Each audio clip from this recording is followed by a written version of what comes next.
ఐక్యరాజ్యసమితి భద్రతా మండలిలో శాశ్వత సభ్యత్వం కోసం భారత్ చేస్తున్న ప్రయత్నాలకు రష్యా మరోసారి మద్దతు పలికింది.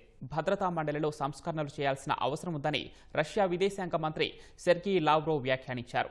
ఆసియా, ఆఫ్రికా, లాటిన్ అమెరికా నుంచి ప్రాతినిధ్యం కల్పించే చర్యల్లో భాగంగా భారత్ బ్రెజిల్కు శాశ్వత సభ్యత్వం ఇవ్వాలని స్పష్టం చేశారు. ఐరాస స్థాపించినప్పటి నుంచి ఇప్పటి వరకు ప్రపంచంలో చాలా మార్పులు జరిగాయన్న లావ్రోవ్ దానికి అనుగుణంగా భద్రతా మండలిని మరింత ప్రభావవంతంగా మరిన్ని దేశాలకు ప్రాతినిధ్యం కల్పించేలా సంస్కరణలు అమలు చేయాలని డిమాండ్ చేశారు.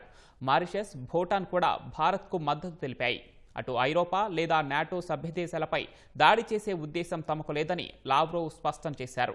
ఎవరైనా తమపై దురాక్రమణకు పాల్పడితే మాత్రం తప్పకుండా ప్రతిస్పందిస్తామన్నారు.